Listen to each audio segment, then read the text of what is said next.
take a look at some of this. We drove up here. It is breathtaking. I mean, I could not believe what I was seeing when I drove up here. The views, incredible. You can imagine why people would want to build their homes and their cabins up here. But you can see here, it almost looks like an abandoned city. They had actually started setting up for Christmas. They had just bought a Christmas tree, put lights on the tree, and find out, of course, everything is gone. Now, I'm going to take a step behind the camera and just show you a little bit more of what I'm looking at back here.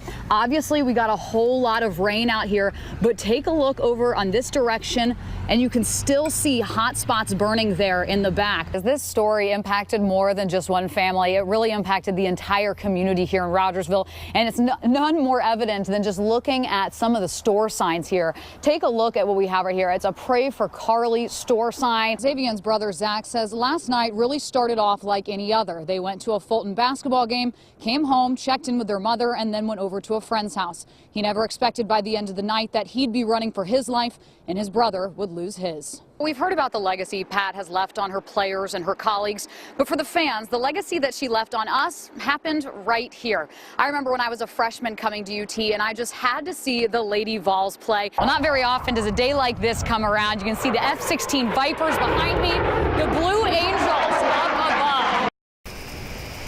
I did something that I would hope anybody else would do in a situation similar to that. Sean Waite doesn't want to be called a hero, insisting his actions that Monday night on a fiery hillside aren't worth the praise or recognition. The firefighters and the police officers, those are the real heroes. It's not somebody like me or my wife. But that's where they'll disagree. And tried to escape, and everywhere we went, there was an inferno, a literal inferno in front of us. I told them to follow me, that I live at the top of this hill, and that there's only one way off the road, and the fire's coming, and you have to follow us. There's no other way out. He made sure everyone in line that was lined up that couldn't get out knew to get behind him. What they didn't know is while their guardian angel was leading everyone to safety, this guy was very, very patient. Everything he did leave behind is gone. All the picture albums we went through on Thanksgiving Day, my son's first tooth. The only thing standing left of the house is the original cinder block.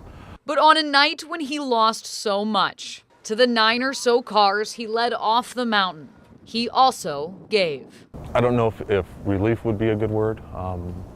Maybe a little bit of hope. Sean Waite doesn't consider himself a hero. That night, all I was trying to do was save my family and help others while I was doing that. But he'll have a hard time changing their minds. Without him, I don't think we could have made it off of that mountain. In Sevier County, Kelsey Leyrer, Local 8 News. They say the journey of 1,000 miles begins with a single step. But for Stacy Kozel, the journey of 2,000 miles, it's a process, started long before her foot hit the pavement. That's half the battle. Once I'm like up, got my pack on, and actually walking, it's like, oh, about time. Before she traded her bed for a tent, before she left her home in Ohio for dreams of a mountain in Maine, before she even took her first step, Stacy thought she had taken her last. Lupus doesn't always affect the central nervous system, but in my case, since it was so high in the spinal cord, that affected my lungs, my breathing. I couldn't breathe, pretty much everything. I couldn't move at all. Just 2 years ago, Stacy couldn't even sit up on her own. This is where her journey began. I'll never forget those days. I'll never forget looking out my hospital room, all the days I've been there, spent a lot of time there, looking out the window, wanting to get outdoors. And this March, she did. Stacy is a little more than 200 miles in on her trek along the Appalachian Trail. A feat only made more impressive by the fact that Stacy still can't feel her legs. Zero. They don't move unless my hands move them. I always look for these little spots. It's a little lower. Special braces help her move for the most part, but when there's especially rough terrain, I definitely try to get out of people's way because I know I'm not fast, so I try to move over whenever. Hello. Happy trails, guys. Happy trails. Even though her pace is slow, her message is traveling faster with every day. I gotta ask, what are those? These are braces that actually help me walk because I'm paralyzed. Okay. So this right here is a computer, and there are sensors in the bottom of my foot here.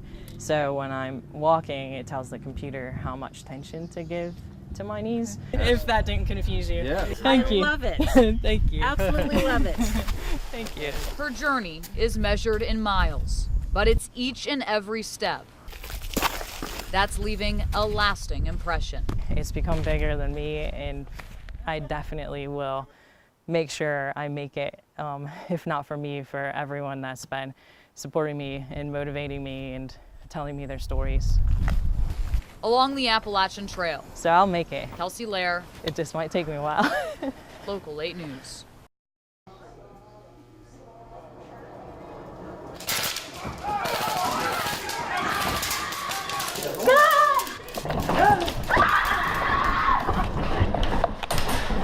You, get inside the building. Get inside the building.